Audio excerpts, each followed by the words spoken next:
My name is Catherine. I'm 29 years old, and for a long time, I thought I was living a calm, adult kind of love, the kind that doesn't need constant reassurance because it's built on trust. I was wrong. The morning everything collapsed started like any other Tuesday. 7:20 a.m. I was standing in my bedroom, half awake, tugging on a blazer while my coffee cooled on the dresser. My phone buzzed. A text from Mark, my boyfriend of a year and a half. I might swing by before my shift. Mark worked in medical sales. Early starts, long days. I smiled without thinking much of it. I'm heading out in about 20 minutes, I replied. But you have a key. Grab coffee if you want. Normal, comfortable, predictable. We didn't live together. He had his apartment. I had my house. It worked for us, or so I believed. I left at 7:30 a.m., locking the door behind me, already mentally shifting into work mode. No sense of dread, no intuition screaming at me. Just another Tuesday. By 2 p.m., my entire life had detonated. I was in a conference room with my team. Glass walls, open layout, the kind of space where everything echoes whether you want it to or not. We were mid-discussion when my coworker Jenna leaned toward me, her voice barely above a whisper. Catherine? I turned. Is that your boyfriend in the lobby? Before I could answer, the doors flew open. Mark stormed in like a man possessed. His face was red, eyes glassy, hands shaking. The room froze. How could you do this to me? He yelled. Every head snapped toward us. I stood up instinctively. Mark, what are you doing here? You cheated on me, he shouted, voice cracking. I trusted you. My manager stood abruptly. Sir, you can't be in here. She's been cheating on me, Mark cut in, waving his phone like a weapon. I have proof. I went to her house this morning. The words didn't register at first. Cheating? My house? I don't know what you're talking about, I said, forcing calm into my voice. Let's go outside and talk. No, he snapped. Everyone should know who you really are. He started showing people his phone. I couldn't see the screen from where I stood, but I didn't need to. The murmurs told me enough. Security arrived within minutes. They escorted him out as he screamed over his shoulder. Liar! Cheater! You ruined everything! The door closed behind him. Silence. My manager looked at me, conflicted. Go home for the day, Catherine. We'll talk tomorrow. I walked out with my dignity hanging by a thread. The drive home was a blur, white knuckles, shallow breaths, my mind replaying his words on a loop. Cheating. Proof. My house. When I got home around 3 p.m., I poured myself a drink I hadn't planned on needing. Tried calling him. Blocked. Texted. Blocked. Then my phone vibrated again. Instagram. A notification from a coworker. I opened it and felt my stomach drop. Mark had posted a video from my office. Captioned. Confronted my cheating girlfriend at her office today. She deserved the public humiliation. Underneath. Never let them get away with it. Her coworkers deserve to know who she really is. The likes were climbing. The comments were worse. You go, King. She looks guilty. Another woman exposed. I watched the video with shaking hands. Mark was crying, talking about how he'd found another woman's clothes and makeup at my house that morning, how I'd been distant, how he knew something was wrong. I stared at the screen, my mind blank. Then it hit me. The Ring doorbell. I opened the app, scrolled back. 7:42 a.m. Mark arrived, used his key, walked inside. 7:51 a.m. Another car pulled up. A woman stepped out, mid-20s, confident, familiar in the way nightmares sometimes are. She walked up to my door, knocked. 7:52 a.m. Mark opened it. They didn't hesitate. They embraced, intimately, his hands on her waist, her face buried in his neck. He pulled her inside. 9:13 a.m. They left together, laughing. His arm wrapped around her like she belonged there. I replayed it 3 times. My boyfriend had brought his ex-girlfriend into my house. The same morning, he accused me of cheating. 2 hours later, he publicly destroyed my reputation. The audacity was breathtaking. I downloaded the footage, trimmed it, and for the first time since this began, I felt something other than shock. I felt clarity. I uploaded the video. Caption. Interesting timeline. While I was at work, my boyfriend brought his ex-girlfriend into my house at 7:52 a.m. Ring doorbell footage doesn't lie. Public accusations came at 2 p.m. Do the math. Then I hit post and waited. I didn't feel triumphant after I posted the footage. That's the part people don't understand. I didn't sit there refreshing the page with some petty sense of victory. I sat on my couch, drink untouched, heart still racing, staring at the wall like I was waiting for an aftershock. Because once something like that goes public, there's no pulling it back. Truth or not, it devours everyone involved. The first 10 minutes were quiet. Then my phone started vibrating like it was alive. Notifications stacked faster than I could open them. Comments, shares, DMs from numbers I hadn't saved, people tagging friends. Someone screen recorded my video and stitched it next to Mark's. Side by side. His accusation, my ring footage. The contrast was brutal. Within an hour, the tone under his original post flipped completely. The "You Go King" comments were buried under, "Wait, that timestamp? So he brought another woman to her house first? That's his ex? This didn't go how you thought it would, huh?" By the second hour, my video had over 1,500 views. Someone reposted it on X. 15,000 retweets by the time I noticed. A TikTok creator slapped text over it. POV. You tried to humiliate your girlfriend for cheating, but forgot about her Ring doorbell. 200,000 views overnight. I turned my phone face down and pressed my palms into my eyes. This wasn't control anymore. This was an avalanche. Mark deleted his original post around midnight, replaced it with a story that said, "This was taken out of context. She's manipulative and controlling. My ex came by to pick up a jacket she left in my car." A jacket. At 8 a.m., with his hands on her waist. The comments shredded him. So why was she hugging you like that? Why does your ex have clothes at your girlfriend's house? Why accuse someone publicly before checking your own timeline? I didn't respond. I didn't need to. The next morning, my coworkers started texting. "I'm so sorry. We saw the footage." That must have been horrifying. Even my manager messaged, "HR saw everything. We're handling it internally. Take today if you need it." My mom called next. Her voice was tight with worry. "Your sister sent me something. Catherine, are you okay?" "I am," I said, and realized it was true. Shaken, yes, but not broken.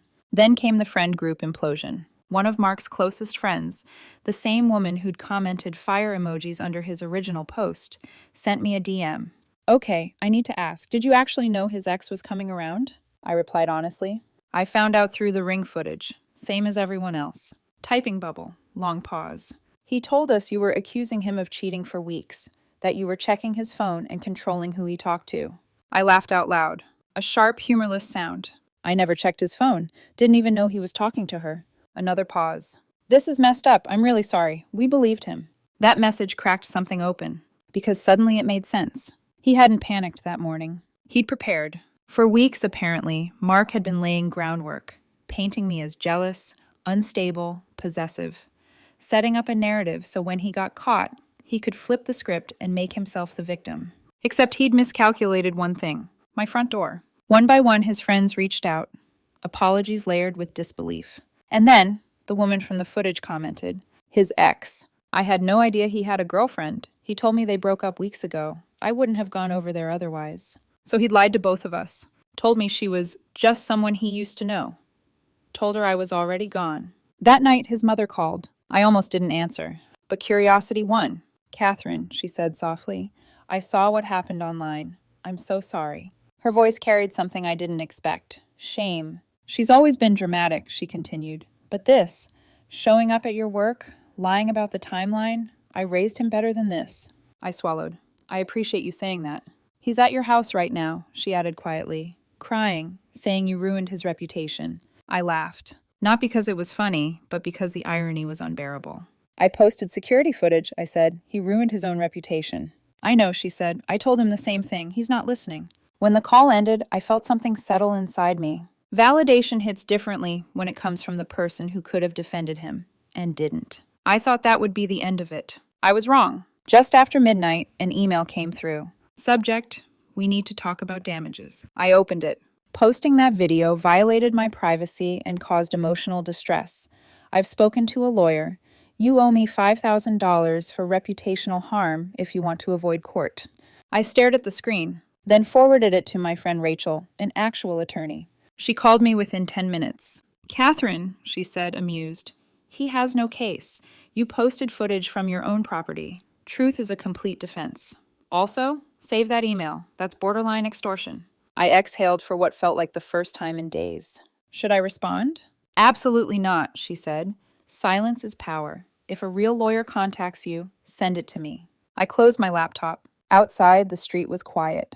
Inside, my life felt permanently altered. The internet had already decided. And Mark was starting to realize something terrifying. Once the story flips, you don't get to flip it back. A week and a half after the conference room incident, the noise should have died down.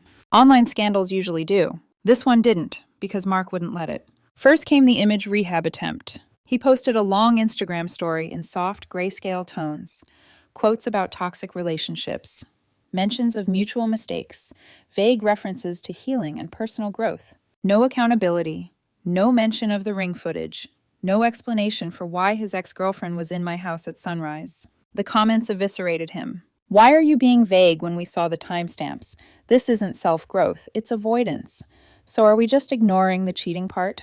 3 hours later, deleted. Then came attempt number 2, the smear campaign. Mutual friends started reaching out again, but this time with concern edged into their voices. Hey, Mark told me some stuff about you. He was telling people I'd been emotionally abusive, that I isolated him, that I controlled money, despite the fact we didn't even share finances, that the ring footage didn't show the full story. The problem? Every version was different. He told one friend I cheated first, another that I was verbally cruel, a third that I love-bombed him, then withdrew affection. They started comparing notes, and when stories don't line up, lies collapse fast. Even his ex-girlfriend, now publicly done with him, posted her own statement. For clarity, I met up with Mark 3 times. He told me he was single. He showed me messages of a breakup. I found out the truth the same day everyone else did. Please don't drag me into this.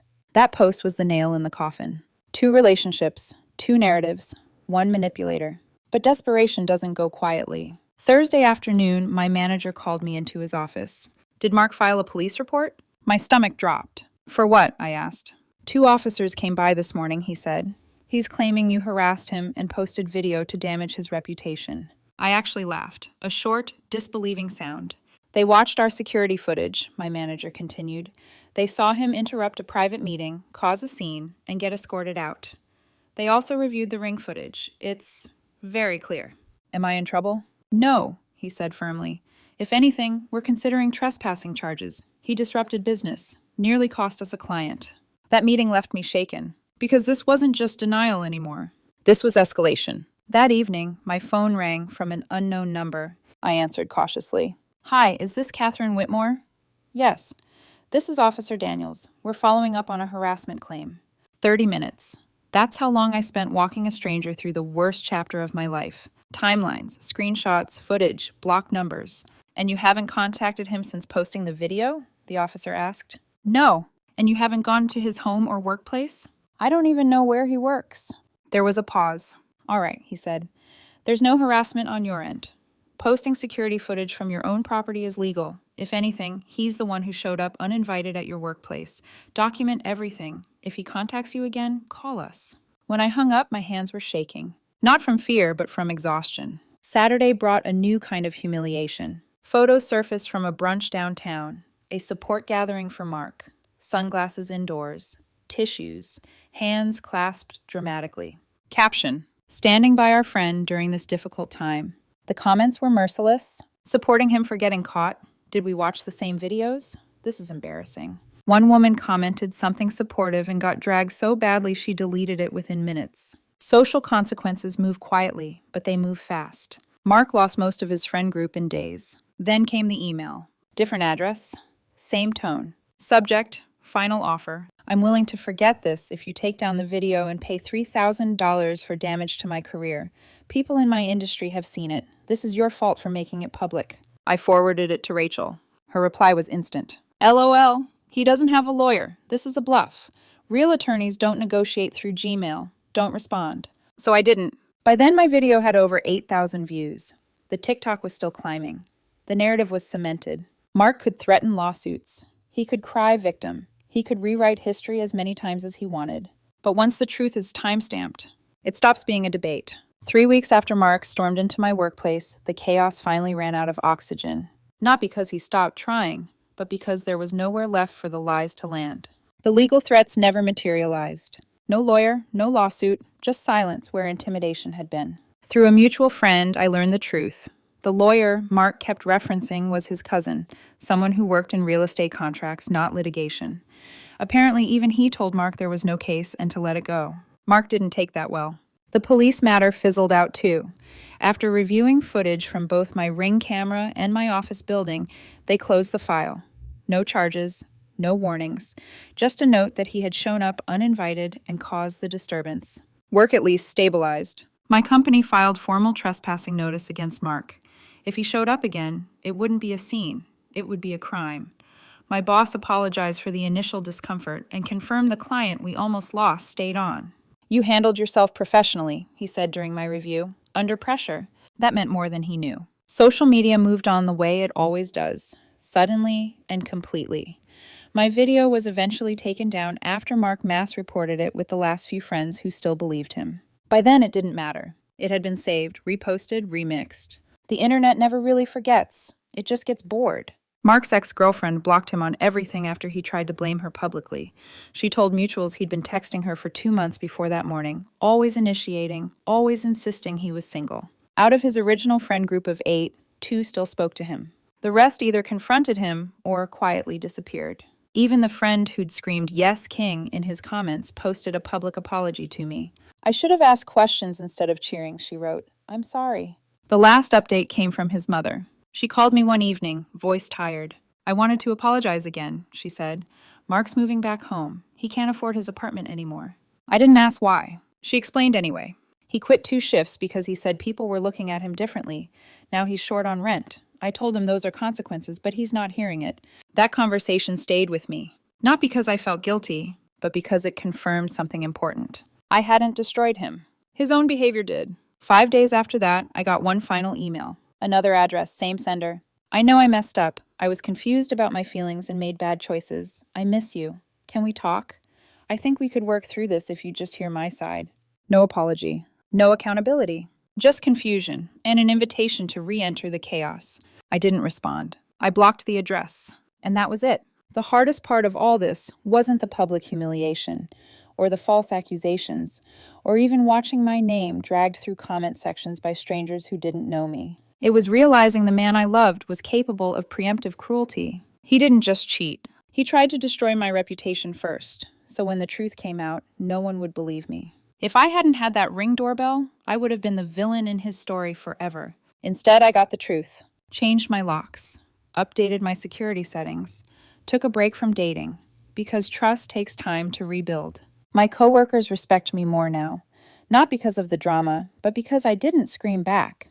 I didn't retaliate. I showed evidence and stepped away. The internet moved on. Mark didn't, but that's not my responsibility anymore. Some lessons come expensive. Mine came with timestamps. And I'm walking forward, smarter, quieter, and finally free.